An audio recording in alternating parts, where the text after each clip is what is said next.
O que que isso, Alexandre, representa principalmente pro Serginho, né, que é o famoso cabeção aí? O que que isso representou? Eu observei bem o sorriso dele no momento que o pai ia falando no vídeo.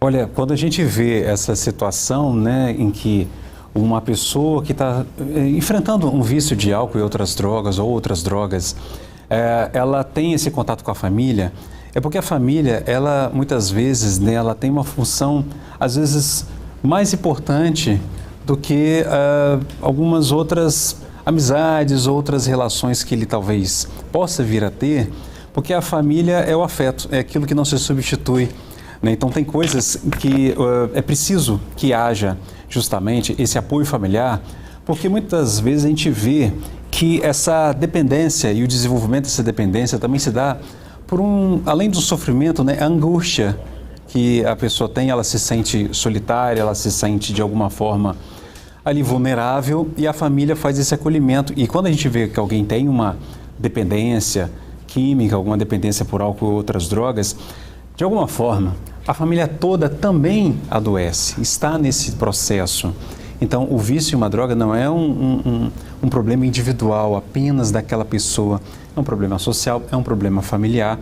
Então, de fato, o encontro com a família produz mudanças importantes e a pessoa sente um lugar de segurança, um lugar que ela pode retornar. E isso é essencial para quem está passando por uma vulnerabilidade. Agora, esse processo da família tentar ajudar, da família estar ali presente, se dedicando, apoiando para tirar, né, aquela pessoa realmente, ajudar que aquela pessoa saia daquele ciclo, nem sempre isso é bem visto pelo usuário. Às vezes, ele acaba até criando uma repulsa da família, Alexandre. Faz parte desse processo? Faz parte, porque nem sempre, quando você adoece, você sabe que você adoeceu. E às vezes a família, ela tenta te dar sinais sobre isso, te fazer uma espécie de espelho sobre isso. E a questão da dependência, ela faz com que muitas vezes você se afaste das relações com pessoas para se relacionar com as drogas, para se relacionar com a substância. Então tem esse prejuízo social, tem esse prejuízo nas relações, nos afetos. E muitas vezes, principalmente no início da dependência ou nas recaídas, etc., é muito comum a pessoa poder ter comportamentos agressivos, né? Então, assim, a família às vezes tenta acolher, mas a pessoa às vezes num estado de abstinência, de dependência, ela precisa tanto daquela substância que ela não pensa nas relações, ela não vive os afetos. Então, de fato, ela tem um prejuízo em vários aspectos da vida cognitiva, afetiva, enfim. Então, de fato, Roberta, pode haver uma hostilidade nas tentativas de ajuda. Por isso que é importante esse reconhecimento do que está acontecendo com você. Cada pessoa vai mais ou menos saber, vamos dizer assim, cai a ficha de que não está bem. E às vezes são situações graves. Uma situação em que você vê que, às vezes, a vida fica por um fio.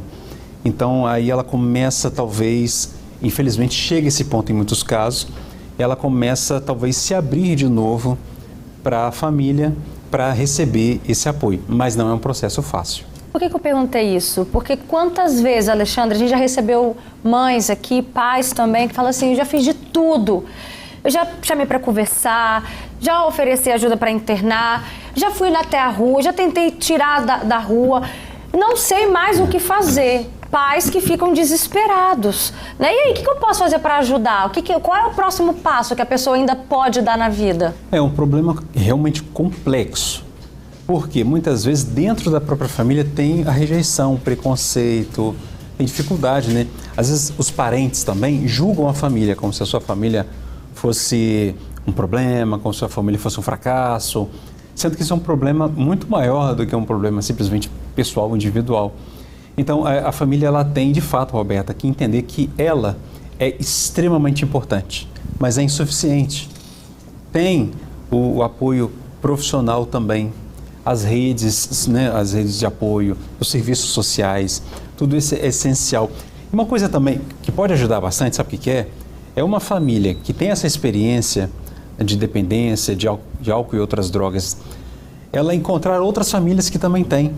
Essa troca, Roberta, é de uma riqueza muito grande, isso é muito importante, assim, porque você acaba tendo contato com outras experiências muito próximas da sua, pessoas que vão te acolher, pessoas que vão também saber te encaminhar, bem como os profissionais o fazem.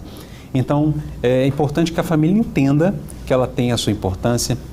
Não é um processo fácil e às vezes é um processo contínuo. Alguns casos é para a vida toda.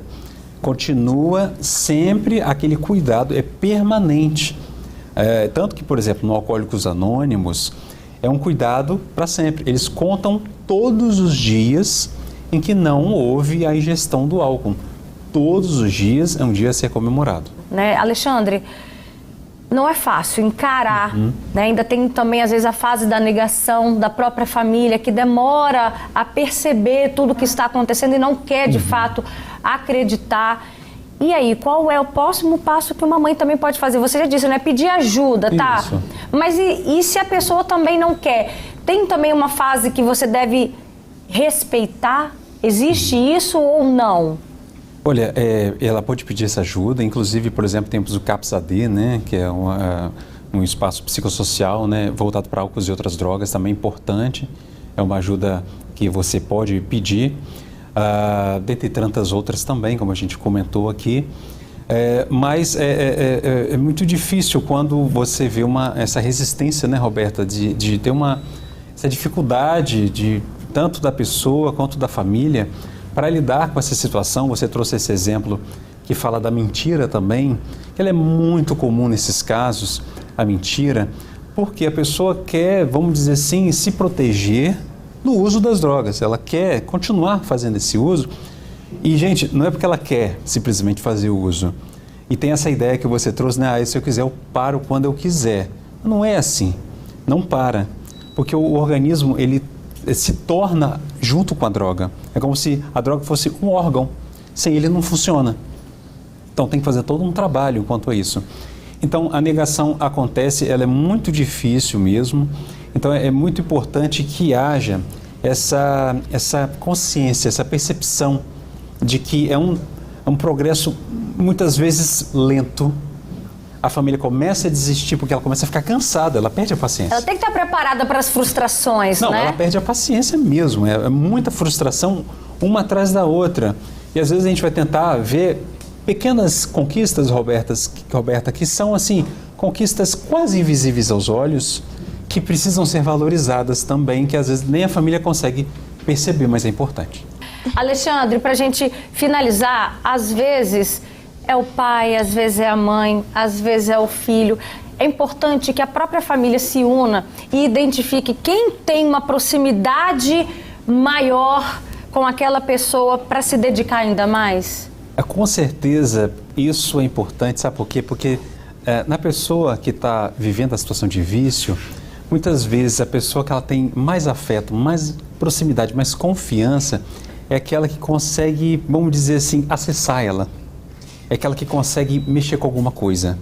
Então ela trouxe aqui o exemplo, né, do filho com 5 anos visitando ela, estava presa e a criança com 5 anos já entendia tudo e conseguiu falar com ela sobre isso. Então, de fato, é importante a gente perceber quem é a pessoa que talvez tenha até também, Roberta, habilidade para falar sem julgar e sem condenar, né? Então é importante sim esse encontro afetivo, porque a gente está vendo aqui que quem cura no final das contas é o amor, né?